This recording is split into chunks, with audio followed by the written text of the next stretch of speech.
Welcome to the Delight Your Marriage podcast, the show where you hear from amazing and inspiring wives sharing their struggles, triumphs, and advice for this journey called marriage. Here's your host, Bella Rose. Hi, and welcome. Thank you so much for joining me. I am Bella Rose, and I, by God's grace, am intimacy expert and coach, award-winning podcaster, and author. So by God's grace, this podcast has actually been named one of the top 30 relationship podcasts on the net. Can you believe that? Praise God. So I'm so grateful that you are joining me, and I'm so grateful that this work has helped so many around the world. So let's dive in. This is a very important topic to me because when you have both types of sex, and I'm going to tell you what that means, in your marriage, you are able to have a very fulfilling and life-giving intimacy for both husband and wife. Okay, so before we dive into the full content, I want to tell you that I, in the time right now that I'm doing what I call clarity calls, and essentially what this does is it provides a space and time for a wife to speak directly to me about what's going on in her intimacy. And I don't know how long this is going to be free, but for now I am able to offer it for free. And 40 minutes plus that, sometimes it goes far over that. But the idea is to help you see what's underneath the surface and us to go really deep so that you can have that amazing marriage, so that you can walk in God's will more fully, because your marriage is actually supporting that. So I've had so many of these amazing conversations, and women have been so kind to trust me with their stories and their hearts, things that often they have never told anyone. And so it's just an amazing time to see so much release and feelings of being heard and processing through the pain and the hurt that they have endured for so long. But this is an opportunity for you to get on that call directly with me. The catch is that if I feel I can help you, and I don't feel like that with everyone. In fact, sometimes I will instead direct you to other resources because it doesn't seem like it's the right fit. It doesn't seem like it's the right time. It doesn't seem like I've got the specialization that's really going to help you. But if I do feel like we're the right fit, and I feel like you have the qualities that I know I can work with, because I can't, like I said, not everyone is committed, decisive, resourceful, and coachable, which is required if you're going to work with me. But if those are in place and it feels like the right fit, I may invite you to be one of the few clients that I take on this month. So either way, even if we don't go that direction, you're going to get amazing value. And sign up as soon as you can. I think that the next opening, unless I'm able to shift some things around in my calendar, I'm not totally sure, but right now I believe it's in 3 weeks. So definitely get on the calendar as soon as you can so that we can jump into that call together. Awesome. Okay, well, let's dive in, and I'll talk to you in a moment.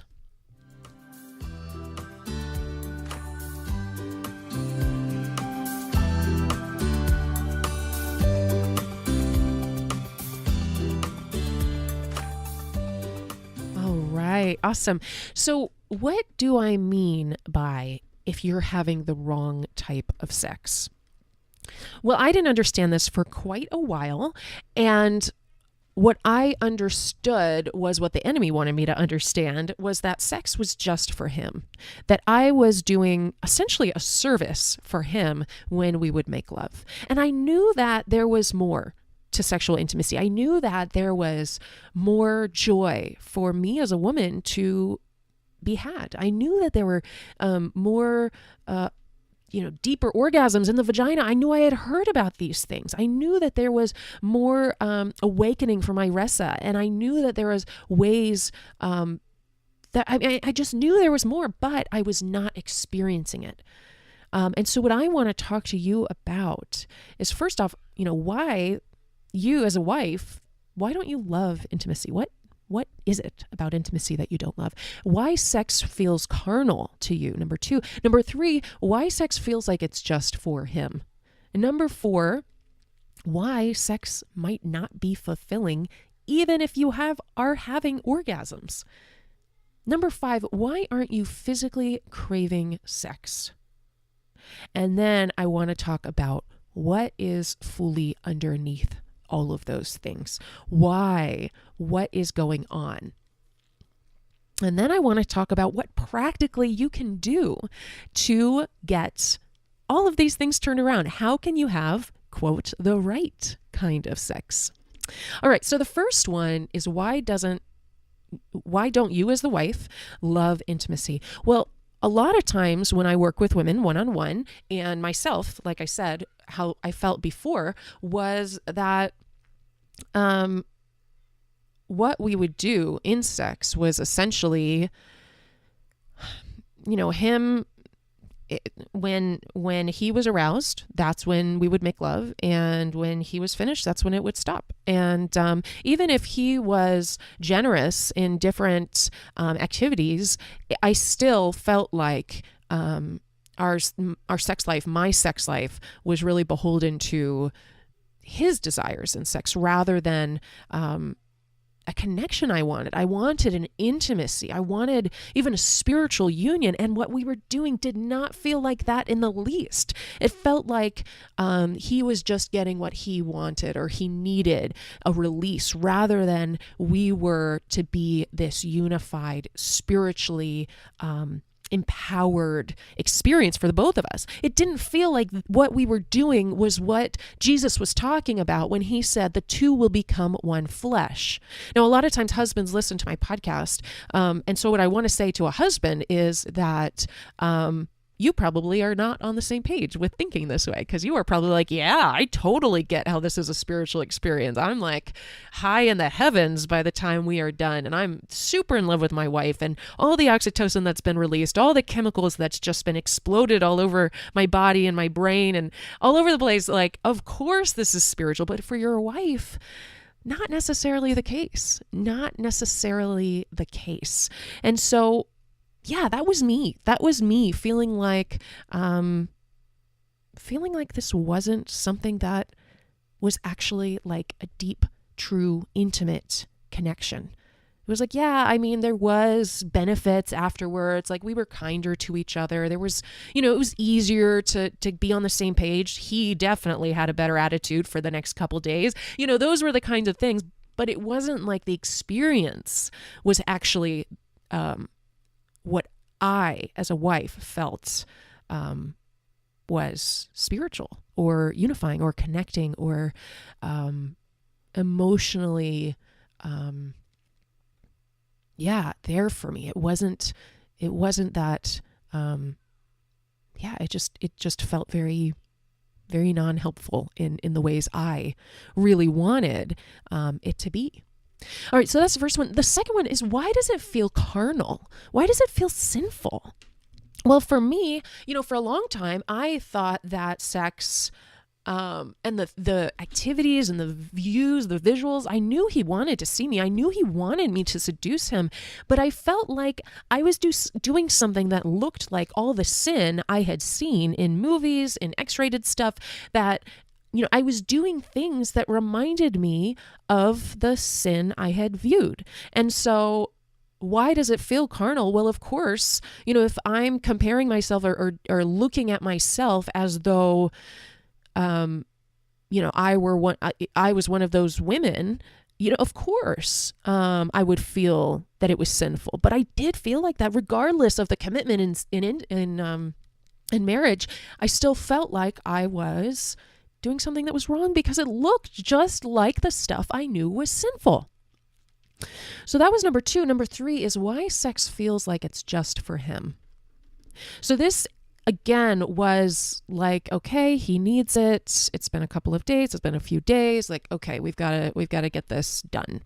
And it just felt like something that was on my calendar, something that was on the schedule, something that had to be accomplished. Otherwise, he wouldn't get what he needed.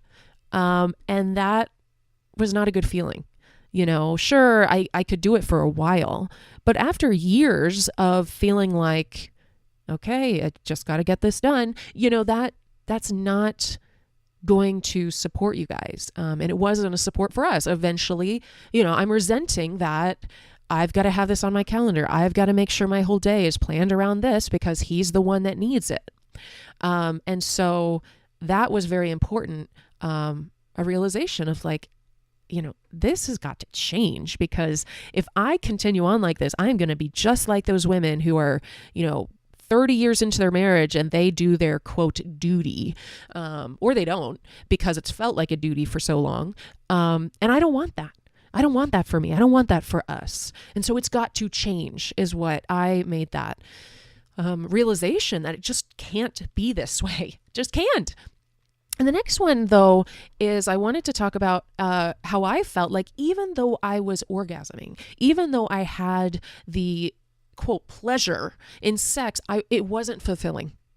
It didn't make me want to return for more. It made me to feel like, okay, there was that, but I'm not craving the physical experience. My body doesn't desire it. I felt like I would have to just drum up, excitement, and then, this unfulfilled experience, even if it did result in orgasm, even if that wasn't an issue for us. And it's an issue for far more women than you would think. And a lot of, I've seen statistics that say like 1 in 4, 1 in 3 women have never orgasmed. So don't feel alone if you're in that situation. But even for women that do orgasm on a consistent basis, doesn't mean that sex is this unbelievable experience, because sometimes women have only experienced clitoral orgasms, and that's not the only sexual orgasm to be had.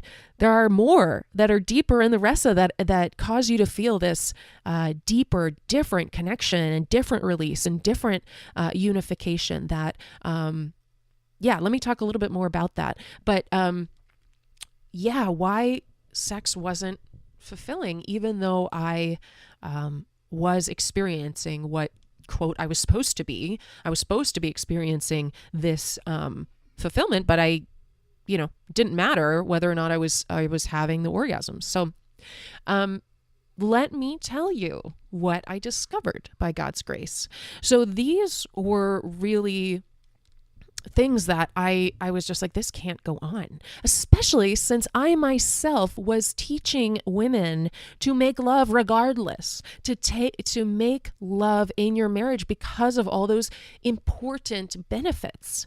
But for a long time, I wasn't receiving the emotional intimacy that I needed, the spiritual intimacy that I needed to truly feel that this was fulfilling for me.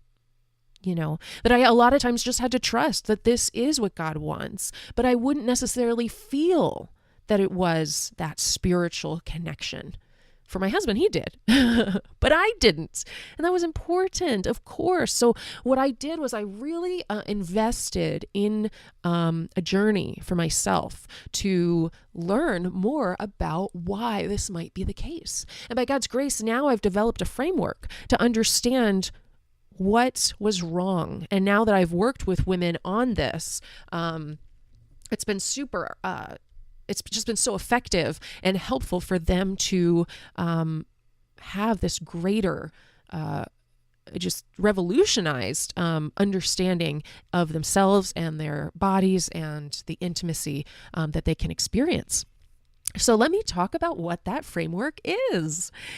It is the masculine sex versus feminine sex. Now, let me start off this conversation saying that whole men can experience and enjoy both, and whole women can experience and enjoy both. So first off, don't feel like this means that only men enjoy this or only women enjoy this. But what it is it represents kind of categories that I believe is really helpful for us to understand, so that eventually what our intimacy looks like is amazing masculine sex and amazing feminine sex. And eventually you get to a spot where when you are, deeply enjoying one and you deeply enjoy another, eventually, your sexual intimacy might end up looking like times that you are entwining each of them, or you're mostly focused on one, or you're mostly focused on the other.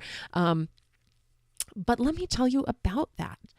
So the masculine sex, that is what I want to tell you is probably what you're having in your sex life. If you are all those things I described, if you're a wife that doesn't love intimacy, if you think that sex is carnal, if you think that sex feels like it's just for him, if you feel like sex isn't fulfilling spiritually, intimacy, emotionally, and if you feel like it's just not fulfilling even pleasure-wise, even if you have orgasms, more than likely you are only experiencing masculine sex in your marriage.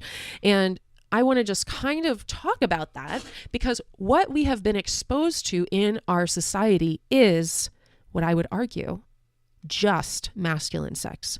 So what we have seen in movies, in X-rated stuff, is all about the masculine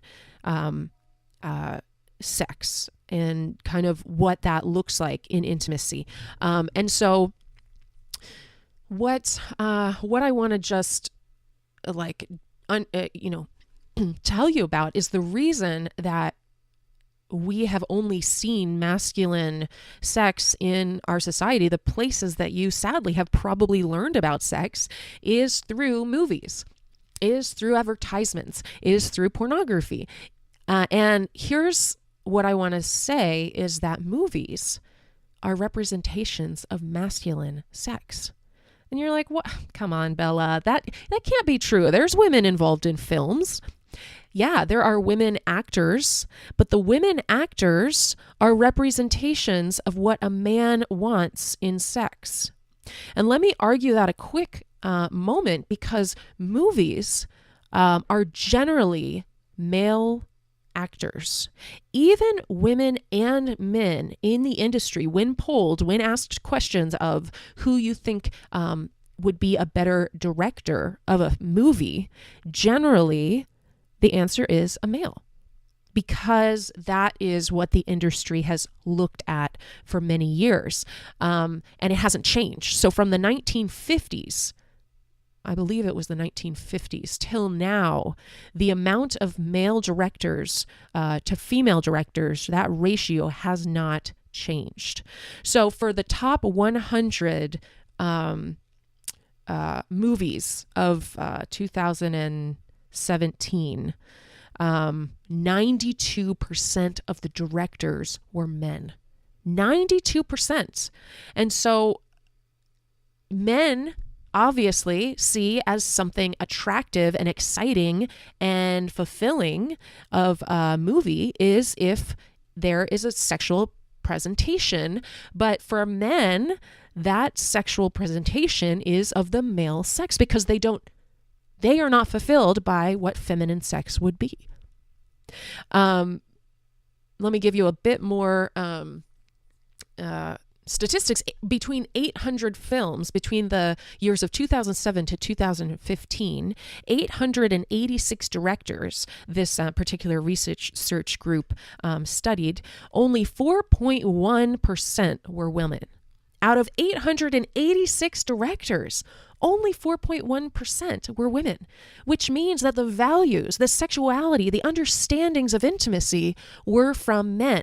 And if you're a Christian, and for most of the people that listen to my podcast, they were not taught about sex in their home. So they never had a good, biblical, appropriate understanding of sex. So they learned it through movies. They learned it through the representations of sex on film. Now I'm going to give you the specific statistics, the sites and whatnot in the show notes. So don't worry about that. You can always go back. There's an awesome TED Talk that I'll also reference that talk about this specifically. So you can double check these kinds of things. But there's also a really fantastic documentary called Misrepresentation. It is on MISS, and the second word is representation. It's on Netflix.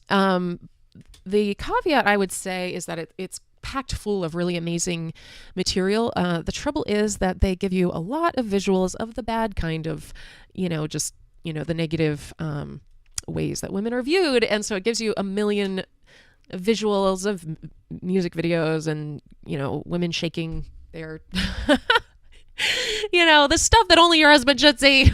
They give you a ton of all those visuals. So if you are going to watch it, I would just be careful. And, for me, I ended up having to just turn my phone down and just listen to it as though it were an audiobook. And that was actually totally worthwhile. But anyway, what this documentary really dives into is for girls, they get the message that what is most important about them is the way they look. And boys get the message that what is the most important thing they should want from girls is their body and is the way they look.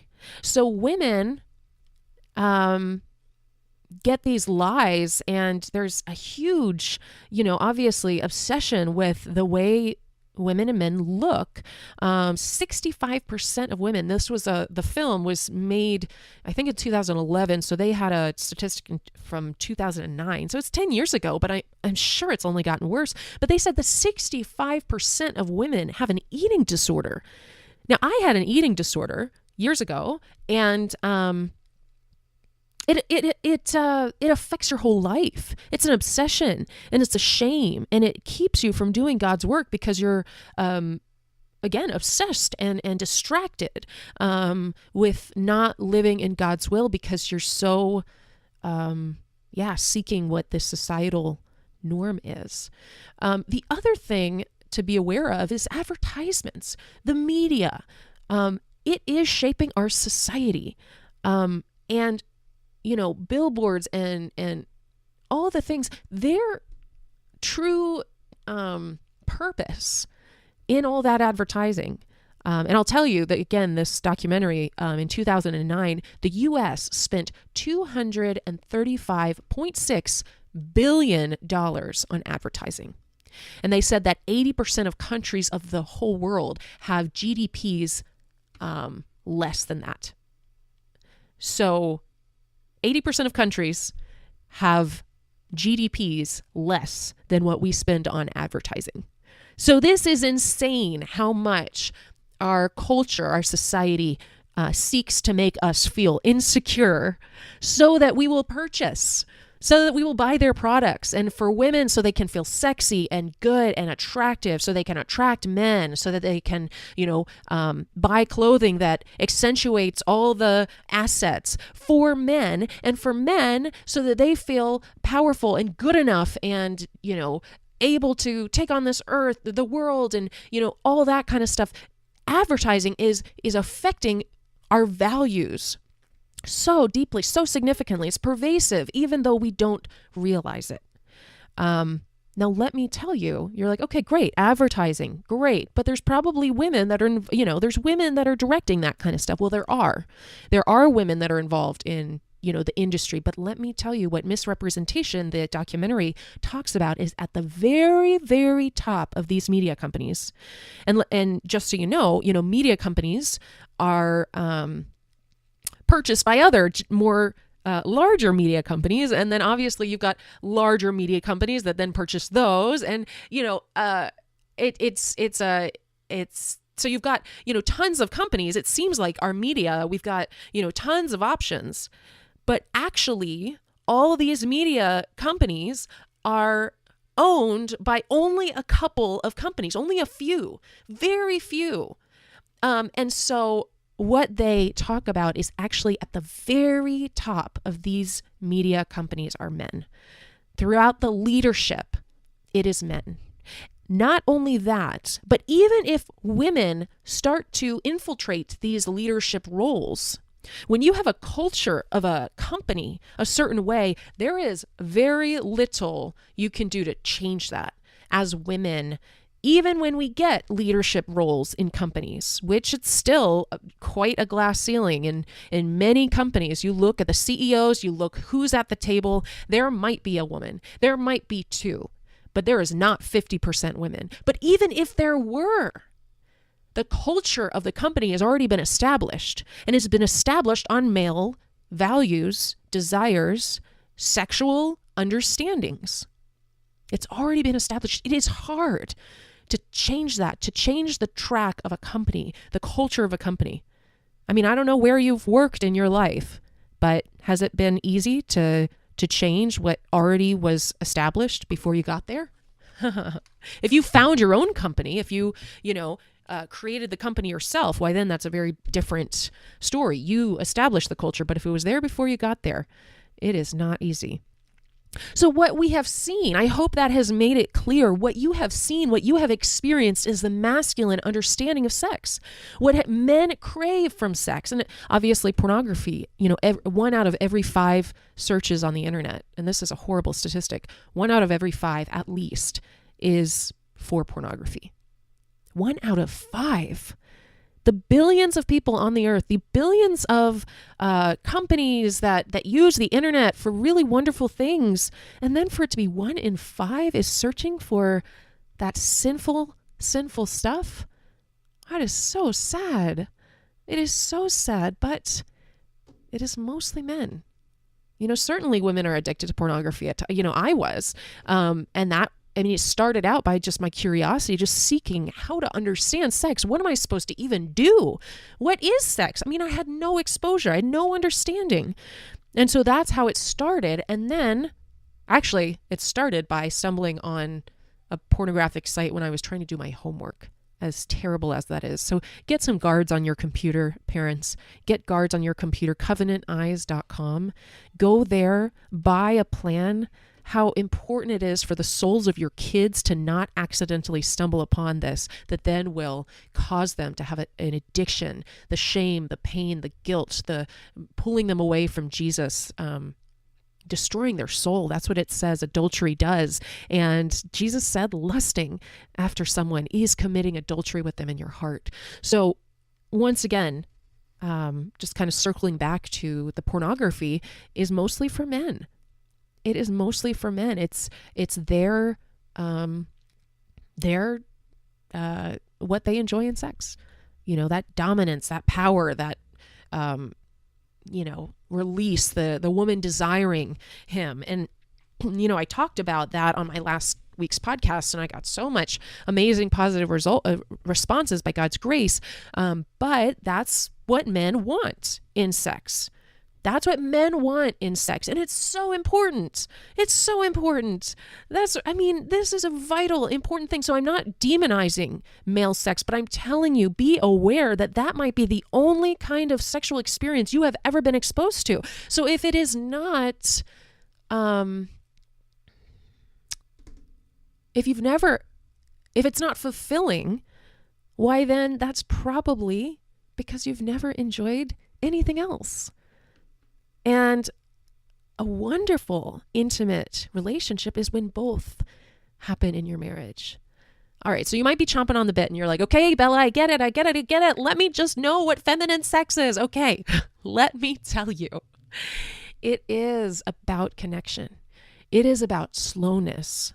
It is more meditative. It is about the energies exchanging, which is the spiritual aspect. And so if pornography and advertisements and media and movies are essentially the unredeemed understanding of masculine sex, what I would then say is the unredeemed understanding of feminine sex is tantric sex and Taoist philosophies of sex and Hindu philosophies of sex that are centuries and centuries old, that are so much more focused on, once again, the spiritual, energetic realms of how to enjoy intimacy. And so what I have practically for you is what that looks like to enjoy. But the idea is that there is deep union to be had that is fulfilling for her. And when she feels fulfilled and safe in her bedroom through feminine sex, why then she is awakened and able to then really indulge in the masculine sex. Because I'm not trying to throw out masculine sex. That's amazing and fun and seductive and exciting and powerful and dominant and back and forth and back and forth. That's great. That's what my resources are about. Obviously, my podcast is so frequently about that kind of stuff. But if you are not enjoying the other ways of making love, this other more feminine way of making love, why then she's not going to be genuine in her ability to make love in the other ways. And that potentially could turn into feeling like it's a duty or a chore. But if she is filled up in the feminine sex, why then the masculine sex is so much more of a outpouring of that desire. And she can physically crave that as well. How do you start getting into this feminine sex where you're like, well, that, we are not at a place where we can even start doing this other kind of thing. And how do we start? And so what I work with women on is what I call connection sessions. And so it's very important to start slow with this because it is essentially connection sessions are going to be an investment into having fiery, awesome sex in more masculine sex. So these connection sessions are not going to feel like necessarily like you're, doing a whole or getting a whole lot done. But what it is going to do is it's a practice that's going to be a foundation for her to feel safe in sex, for her to feel like she has a voice in sex, for her to be present in sex, for her to have power in sex, her own feminine power in sex. And so this is training her to have those things. And it is also training him to value her in those things. And most of the time, men want it. They want her to have a voice. They want her to enjoy. They want her to relax, but they don't know how to get there. And so connection sessions are a training for a couple. And it doesn't replace the other ways of making love. So what I often say is for masculine, that's, I call it fierce sex. And then for the more feminine, that's more passionate sex. And then we've got connection sessions that allow a woman to get to a place where both of those sexual experiences are very fiery and good and fulfilling. So go to www.delightyourmarriage.com/type. So that'll be giving you you can get the download, the PDF that I'm going to send you that give it a bit more explanation, and as well as the actual how you do these connection sessions, because I want to give you it very clearly.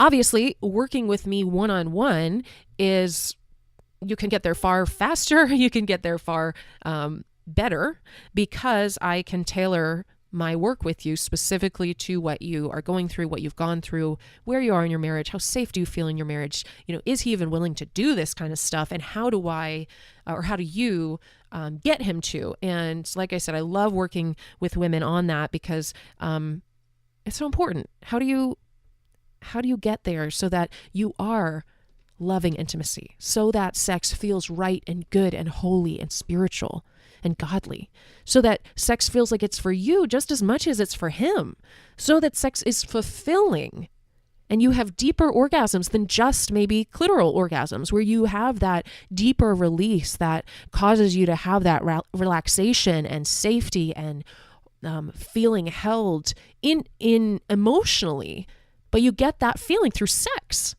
And it's like, how? That seems bizarre. It seems totally outside of any of my experience. Well, the beautiful news is it's out there for you. It's just for you to take the steps to do it. And like I said, I love walking women by the hand through this so that they can get there. As much as I want to give you free material to get you there, working one-on-one with women is deep heart change. I talk to women all the time that have listened to my work and been a student of my teaching for a long time. And then I get on the phone with them and it feels like there's so much that they have missed, not because, they haven't, been a good student or whatever, but just because they weren't able to apply it to their life. And so by God's grace, I have the ability to work with them one-on-one and say, oh, okay, this is an underlying belief system that we need to root out and we need to deal with head on. And if we don't, you're not going to be able to to enjoy these things. This is what's stopping you. Okay, so let's go ahead and talk more about that. Go to www.dym.as.me,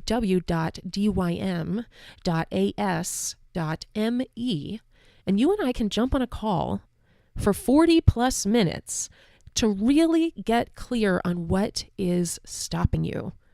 Okay. And once again, it's a free call for now. I'm not totally sure how long it's going to be able to be free, but for now, definitely lock that in as soon as you can. All right. Well, I am excited for you. I'm so excited for next steps with you. And I will send you that documentation if you go to www.delightyourmarriage.com/type. TYPE, and you'll get more understanding and clarity on the different types, as well as what a connection session would be for the two of you. And definitely have him listen to this podcast episode before you dive in to do the connection sessions, because that'll also give him a lot of understanding and commitment to the experience himself. Awesome. Well, God bless you. I hope this has been a really wonderful investment of your time. And thank you for just joining me. You didn't have to. You could have done so many other things with your life. I know you're busy, and I'm just grateful that I got to have your ear for 40 minutes or whatever. So God bless you. Let me pray for you. Father God, the wife on the other end of the line, Lord, she loves you. She is seeking you, God. She's seeking your will, God, every step of the way, every day. Father, what is it that is keeping her from doing your will in this world? What is it? What is the obstacle, God, from keeping her from having amazing intimacy with her husband, from having that unification, from having that spiritual connection to then do your will, be supported in the desires, the passions of her own heart that you have given her, God? I ask, God, that you would reveal it to her, that you would show her her next steps, God, and she would not end this podcast even without deciding what her next steps should be.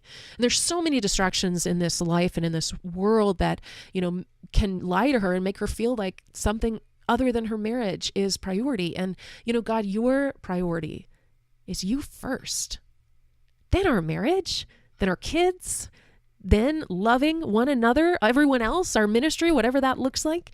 And then it's making money. And then it's that career or, investments or whatever that, financial pursuit.